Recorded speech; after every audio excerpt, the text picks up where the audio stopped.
En este caso tenemos que un condensador se diseña con las siguientes especificaciones.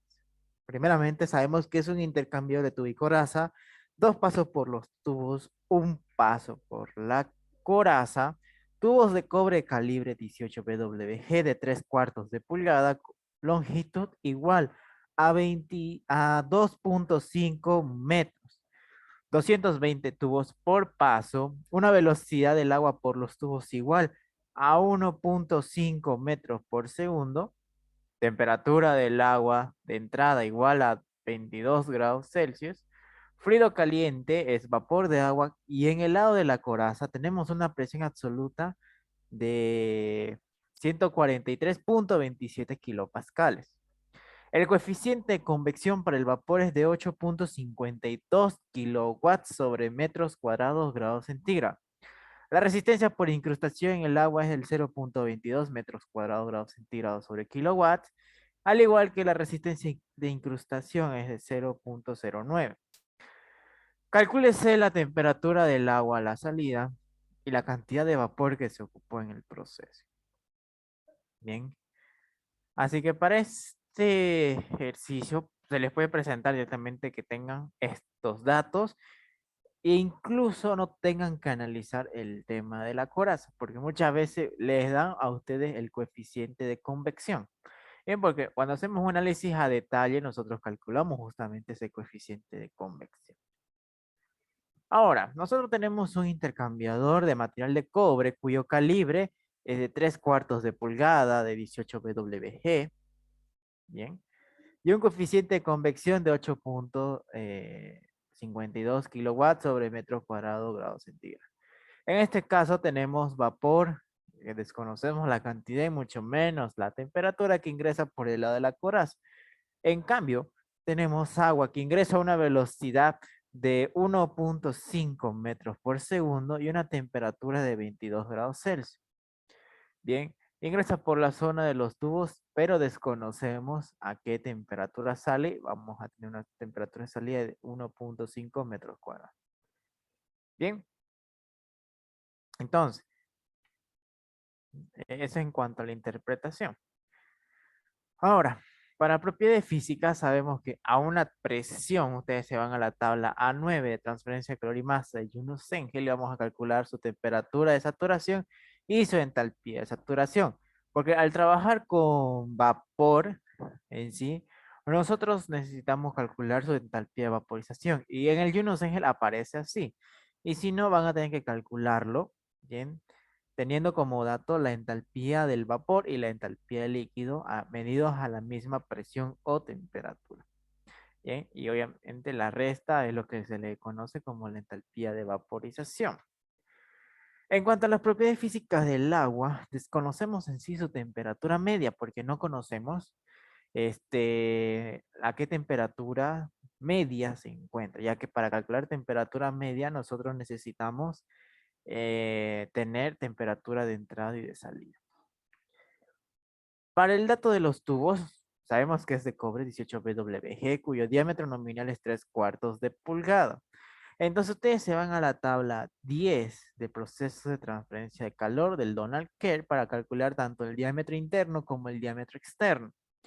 Bien, la longitud ya lo tenemos como dato, que es 2.5 metros, y el número de tubos es de 440. Entonces lo único que nos faltaría es irnos a la tabla 8.2 para calcular o recopilar el tema de la rugosidad del material, que en este caso es cobre, y vamos a tener una rugosidad de 1.5 por 10 a la menos 6 metros. Bien, entonces, como ya tenemos todos esos datos y aparte tenemos lo que es la temperatura del vapor, que es de 110 grados Celsius. Nuestro objetivo del problema es calcular la temperatura a la salida del agua y para ello vamos a tener que plantear ciertas ecuaciones que dependan de esa variable. Bien, la primera vamos a tener obviamente la fórmula de la conservación de la energía, ¿no? Donde calor es igual a masa por Cp por variación de temperatura. Luego vamos a tener la ecuación del sistema, donde Calor va a ser igual al coeficiente de diseño, área de transferencia y delta T. Pero como el calor del sistema es igual al calor que se le suministra al frío como al calor que desprende el fluido caliente, entonces eso nos va a ayudar a calcular justamente o poder igualar estas dos ecuaciones.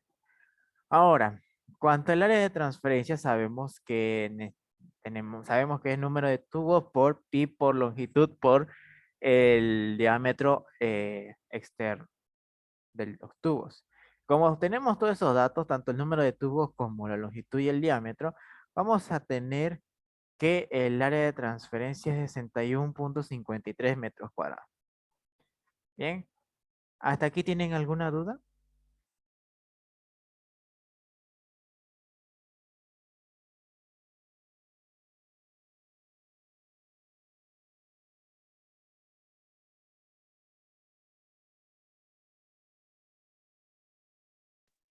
No.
Bien, ahora eso en cuanto a área de transferencia. Permítanme.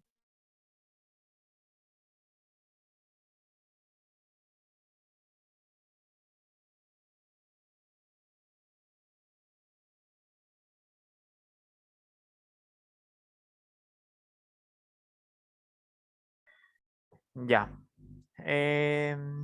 Así, ahora, para el tema de la variación de temperatura, bien, nosotros sabemos que ingresa vapor y solamente se produce este cambio de energía, bien, eh, en donde suceda lo que es el cambio de fase.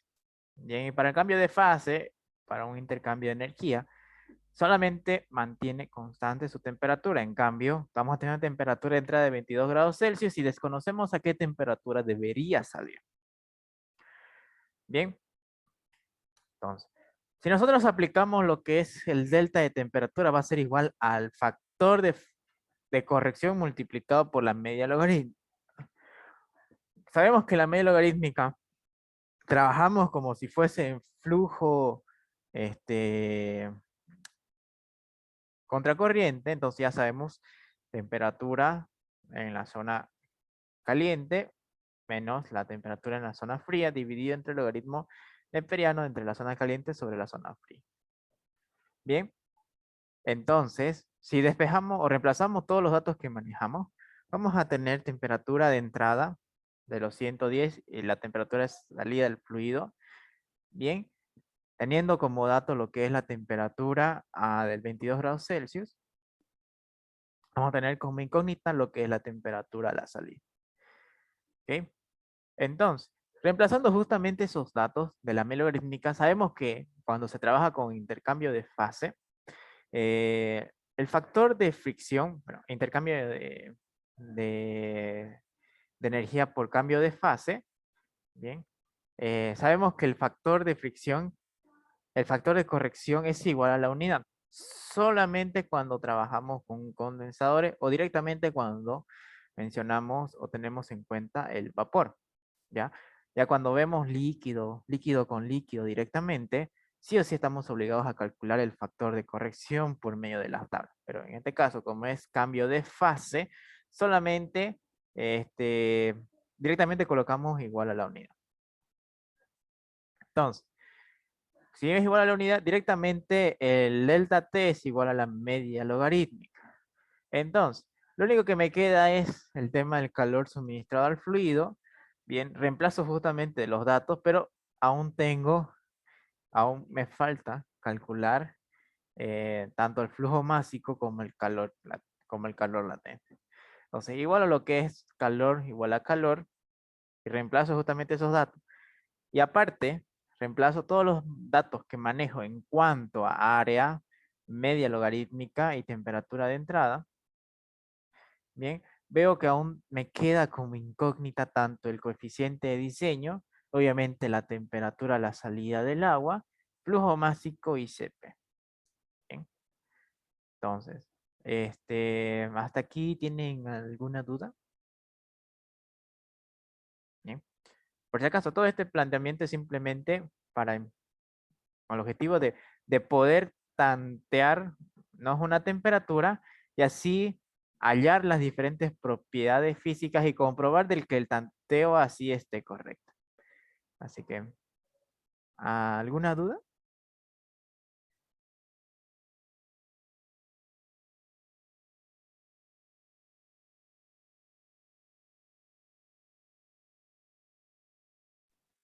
No, auxiliar. Bien, todo claro. Bien.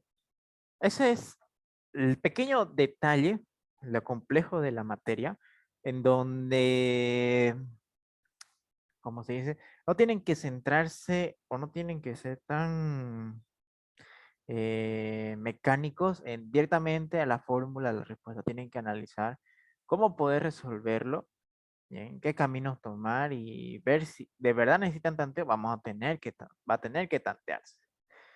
Bien, entonces, como les había mencionado, una vez que tenemos temperatura o nos asumimos una temperatura, nos va a arrojar propiedades físicas y lo que nos hace falta para poder continuar este ejercicio es justamente los datos de la propiedad física.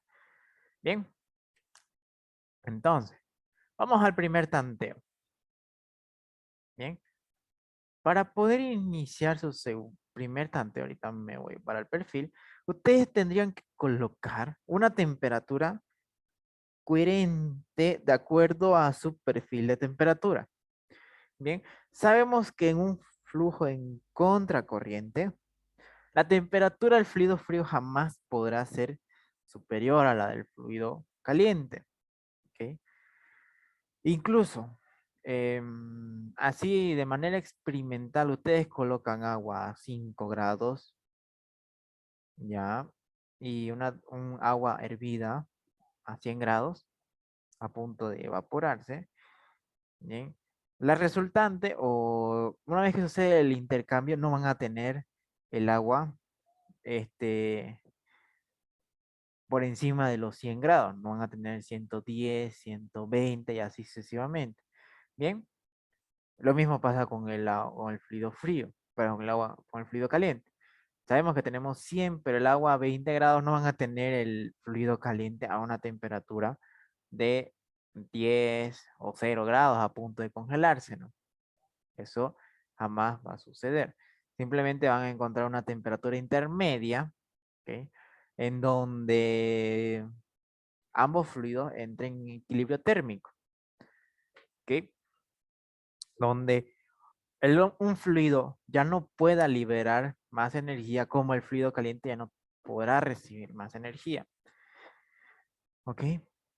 Entonces, dicho esto, lo correcto sería plantearnos una temperatura que esté por debajo de los 110. Ustedes pueden iniciarlo con 100, con 90. Obviamente no pueden subir más de 100 porque supuestamente el agua ebulle a 100 grados centígrados. Entonces sería plantearse 100, 90, 80 y así sucesivamente.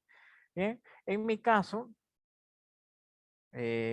vamos a empezar tanteando una temperatura de 50 grados. Entonces, si ya tenemos la temperatura a la salida, aparentemente, como les dije, vamos a tener la temperatura media. En este caso, una temperatura media de 36 grados Celsius.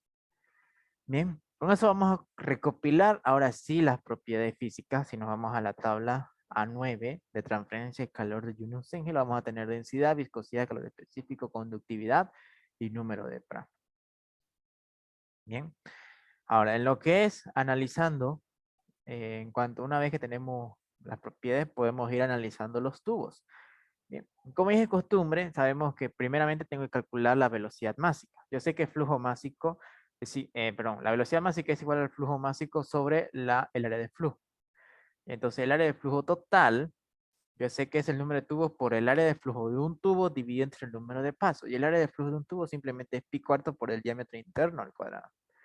Entonces, como ya tengo el diámetro interno, el número de tubos y el número de pasos en los tubos, que son 2, voy a tener que el área total es del 0.047 metros cuadrados, obviamente. Ahora, con el flujo másico, ya que tenemos la velocidad, yo ya sé que el flujo másico es igual a la densidad por el caudal. Esto lo vemos en operaciones 1. Bien, pero yo sé que el caudal es velocidad por área. Entonces, si ya tengo el área, tengo la velocidad, el área, lo ocuparíamos el área total por donde circula el fluido en los tubos y la densidad lo tengo como dato, entonces simplemente lo reemplazamos en los datos en la fórmula y reemplazamos o simplificamos unidades y vamos a tener que el flujo másico por ahora es de 70.63 kilogramos por segundo. Bien, entonces con eso ya puedo calcular lo que es la velocidad másica.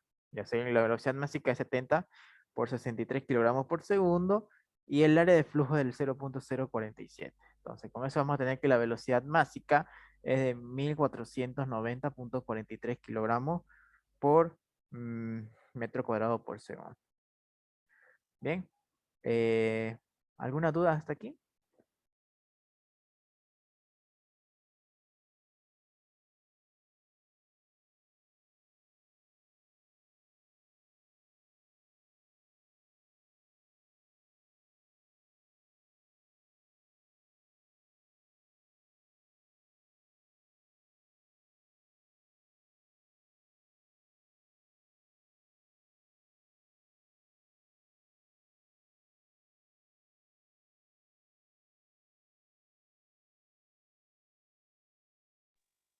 No, señor.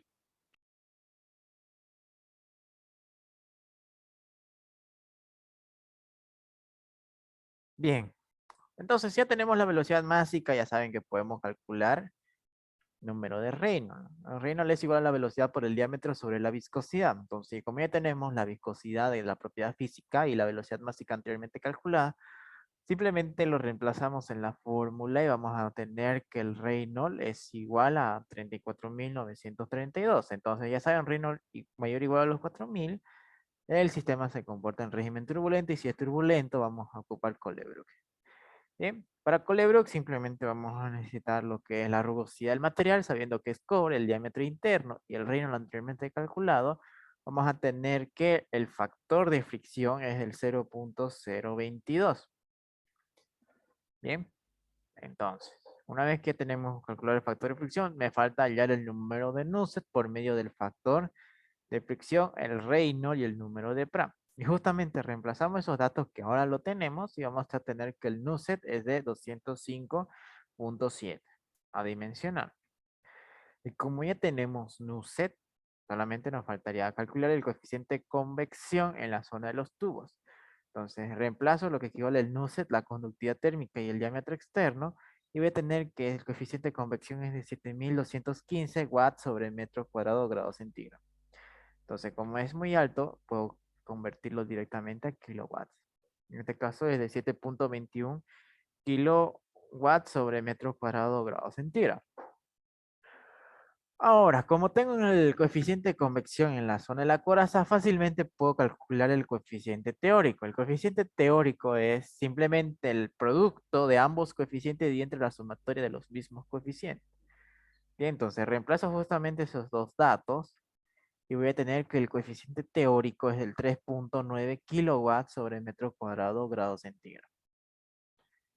Bien, ahora el coeficiente, para calcular el coeficiente de diseño, sí o sí voy a necesitar los factores de incrustación, que eso me lo proporciona el enunciado, ya sea para los tubos como para la coraza. Entonces simplemente reemplazo los datos dentro de la fórmula más el coeficiente teórico y voy a tener que el coeficiente de diseño es de 1,76 kilowatts sobre metros cuadrados grados centígrados. Y con eso ya tengo calculado el coeficiente de diseño. Ahora, como ya tengo el coeficiente teórico, el coeficiente de diseño y el flujo másico más al CP, simplemente reemplazo esos valores dentro de la fórmula y por medio de Solveig voy a tener que la temperatura calculada es de 49,11 grados centígrados. Bien, ya. Ahora, ¿hasta aquí todo claro? ¿O alguien tiene alguna duda?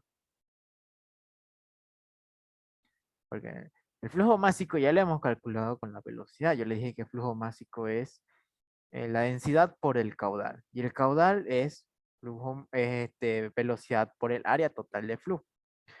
Bien, por eso ya tenemos calculado lo que es el flujo másico. El CP nos lo tenemos como dato de las propiedades, pero calculamos como las propiedades físicas y el coeficiente de diseño es lo que hemos calculado anteriormente. Lo único que me queda es resolverlo por Solveig y voy a tener que la temperatura calculada es de 49,11 grados centígrados. Eh, ¿Alguna duda hasta aquí?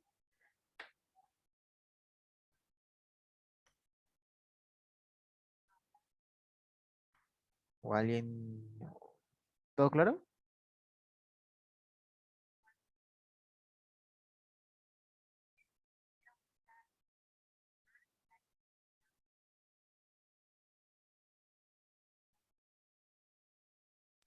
Sí.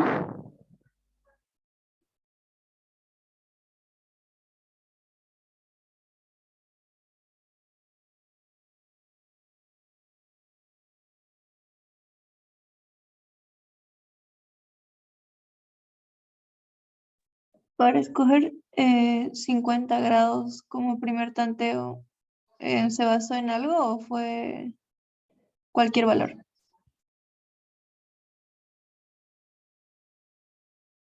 En sí, ya les dije, pueden colocar cualquier valor arbitrario que sea coherente.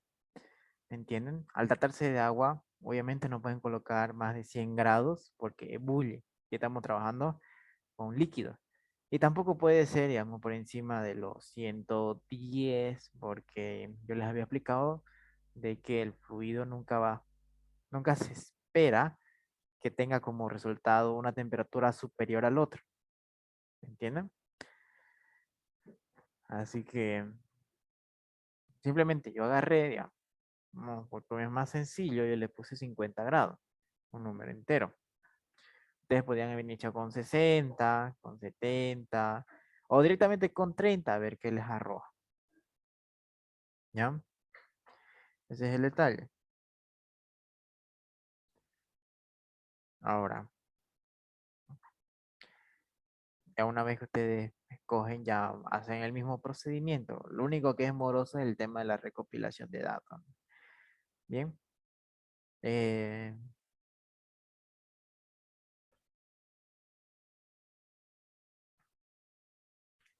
¿Alguna otra pregunta?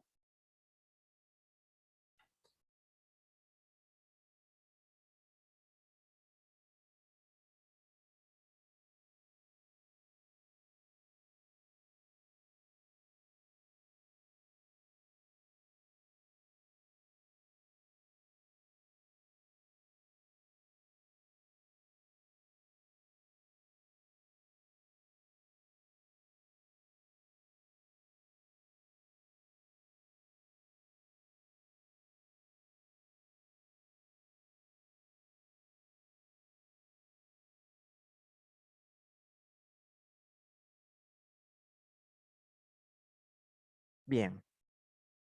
Ahora, una vez que ya hemos o tenemos lo que es la temperatura calculada, lo único que me queda es comprobar si el tanteo es correcto. Bueno, ya, obviamente que ya hemos calculado todo.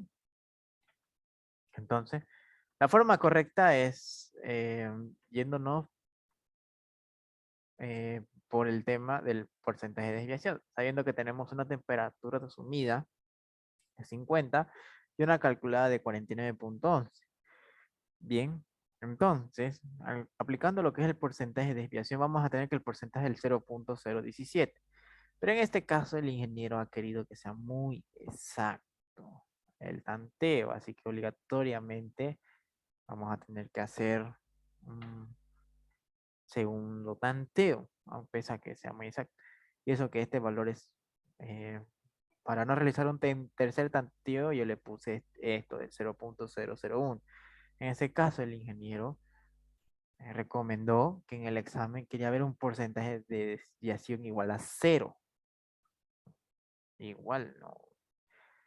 Bien, así que era a que la temperatura asumida tendría que salir igual que la temperatura tanteada. Entonces, debido a que está fuera de lo esperado dentro del porcentaje de desviación, la temperatura asumida no es igual a la calculada. Entonces, para iniciar el segundo tanteo vamos a tener que asumir que vamos a tener que decir que la temperatura calculada del primer tanteo va a ser igual a la temperatura asumida para el segundo tanteo. Entonces, por ende, la temperatura asumida para iniciar el segundo tanteo es de 49 grados centígrados. Bien. Entonces, como ya tenemos la temperatura asumida, lo mismo tenemos que recopilar las propiedades físicas del agua. Bien, calculando nuevamente la temperatura media, en este caso la temperatura media es de 35.55 grados Celsius. Entonces, nuevamente me voy a la tabla 9 de transferencia de calor y masa de Yunus-Engel para calcular tanto la densidad, la viscosidad, calor específico, conductividad y número de Pra. Bien, ahora. En cuanto al análisis de los tubos, ustedes tienen que ver qué va a variar y qué no va a variar. Bien, recuerden que estamos tanteando temperatura y lo que va a variar son propiedades físicas. Entonces, en este caso, como estamos viendo el área total, va a seguir siendo la misma porque en ningún momento nos estamos metiendo con el arreglo del intercambiador. Va a seguir teniendo la misma cantidad de tubos y va a seguir teniendo la misma cantidad de número de pasos. Por ende, el área total de flujo se mantiene constante. Ahora, lo que sí puede variar es el flujo másico, porque está en función a una propiedad física, que en este caso es la densidad. Entonces, nuevamente, aquí reemplazarían lo que es la densidad, la nueva densidad para la temperatura media, y vamos a tener que el flujo másico es 70.64 kilogramos por segundo. Ahora, con eso calculamos la velocidad másica, reemplazando el nuevo flujo másico, y vamos a tener que la velocidad másica es de 1490 kilogramos por metro cuadrado segundo. Bien, entonces, dicho esto, puedo proceder a calcular el número de Reynolds ya con la velocidad másica y la viscosidad, y vamos a tener que el Reynolds es igual a 34.937. Ya saben, Reynolds mayor a los 4000, el sistema se comporta en régimen turbulento y si es turbulento vamos a tener que ocupar Colebrook. Bien, y para Colebrook lo único que me va a cambiar aquí es el Reynolds porque el diámetro mantiene constante y ni que se diga la rugosidad del material. Entonces vamos a tener un nuevo factor de fricción del 0.022. Ahora, lo mismo va a ser para el Knudsen. Ya tenemos factor de fricción, Reynolds y el número de Pra. Reemplazo dentro de la fórmula y vamos a tener que el nuevo Knudsen calculado es de 202.56 adimensional. Ahora, con eso vamos a proceder a calcular el coeficiente de convección, que es de 206. Reemplazando el nuce, la conductividad y el diámetro externo, vamos a tener que el coeficiente de convección en esta zona es de 7237 watts sobre metros cuadrados grados centígrados. Ahora, reemplazando eso en kilowatts, vamos a tener que el coeficiente de convección es de 7.23 kilowatts sobre metro cuadrado grados centígrados. Ahora, el coeficiente de convección en la coraza se mantiene igual, entonces lo único que me faltaría es el coeficiente teórico. ¿Ya? Entonces, el coeficiente teórico simplemente reemplazo lo que es el coeficiente de los tubos y el coeficiente de la coraza en la fórmula y voy a tener que el coeficiente teórico ahora es de 3.91. Ahora, con eso, con el coeficiente teórico más los coeficientes de incrustación, puedo calcular un nuevo coeficiente de diseño. Le reemplazo justamente esos datos dentro de la fórmula y me va a arrojar que el coeficiente de diseño es de 1.76 kilowatts sobre metro cuadrado grado centígrado. Bien, ahora como ya tengo el coeficiente de diseño, reemplazo justamente todos los datos en la fórmula, tanto el coeficiente de diseño como el nuevo área de el flujo másico y el CP ahora. Voy a tener que la temperatura calculada es de 49.13 grados centígrados. Entonces, lo único que me queda es comparar esos datos obtenidos con el porcentaje de desviación. Teniendo el dato calculado y el dato asumido, reemplazo dentro de la fórmula y voy a tener que el porcentaje de desviación es del 0.000027%. Y eso está dentro del porcentaje de desviación planteado. Bien, entonces, como conclusión, estos dos valores es aproximadamente igual. Por lo tanto, la temperatura calculada es igual a 49.13 grados centígrados. Y con eso tendríamos la respuesta de la incógnita. Ahora, para calcular la cantidad de vapor nos basamos en la misma fórmula. Calor igual a calor para ambos fluidos. Bien, igualo justamente esas dos fórmulas y vamos a despejar lo que equivale al flujo másico de vapor, que es igual a todo el calor del fluido frío, que es flujo másico Cp y la variación de temperatura sobre el calor latente. Y como tenemos ahora todos esos datos, vamos a tener que el flujo másico de vapor es de 3.59 kilogramos por segundo. Bien, ¿hasta aquí tienen alguna duda?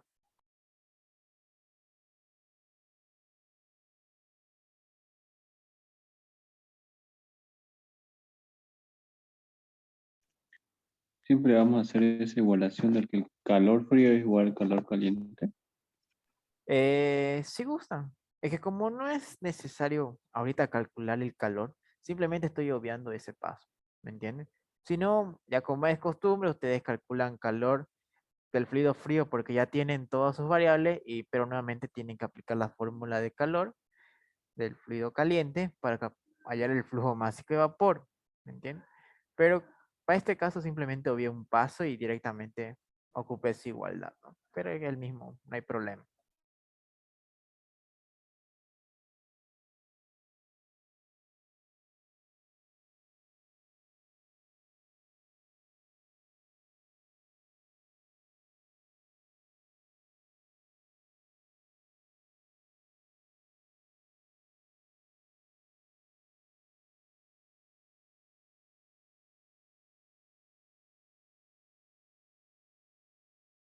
Una pregunta, ¿por qué en la fórmula de área de flujo pusiste 440 tubos? ¿No eran 220 o no sé si leí mal?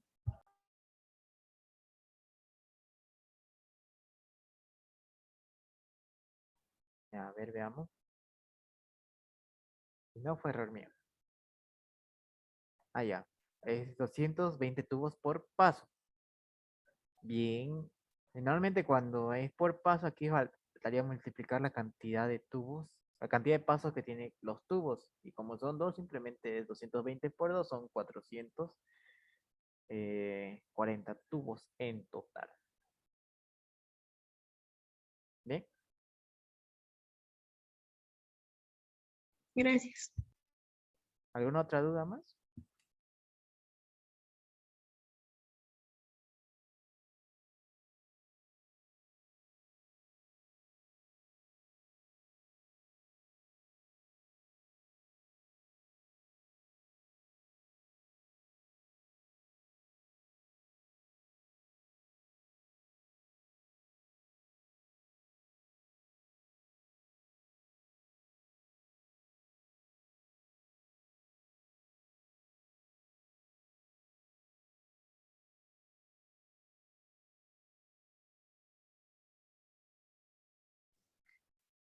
¿Y cuál sería la lógica en este ejercicio para saber que no tenemos que resolverlo por el otro método, por ejemplo?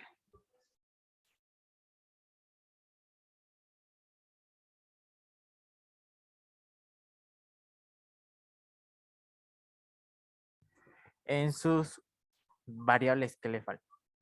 Para empezar, ¿ok? Les pide calcular temperatura a la salida. Bien, es correcto, entendible, todo eso. Pero desconocen, uno, la cantidad de masa a ocupar. ¿Ya? Simplemente les da la velocidad.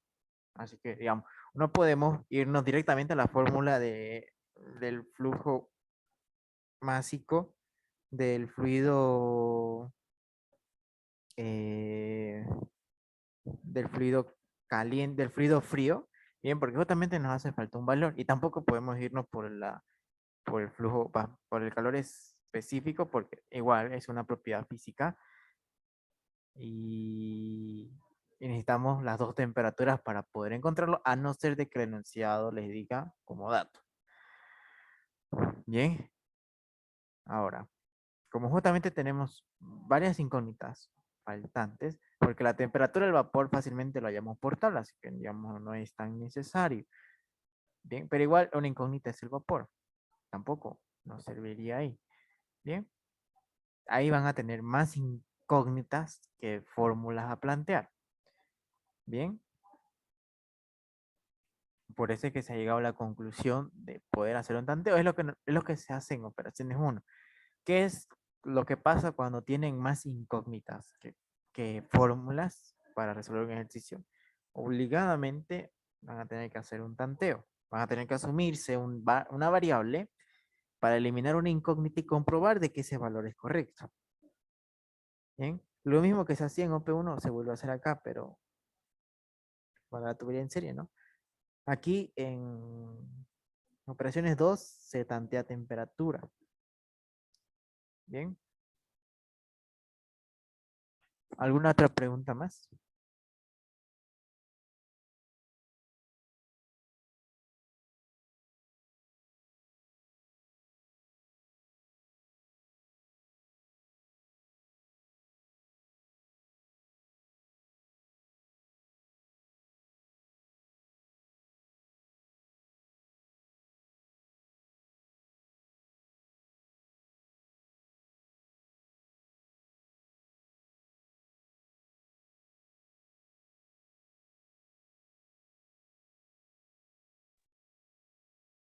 ¿Todo claro?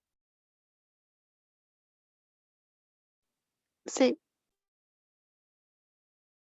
Bien, eso sería todo por esta noche, ¿no? Ya la siguiente clase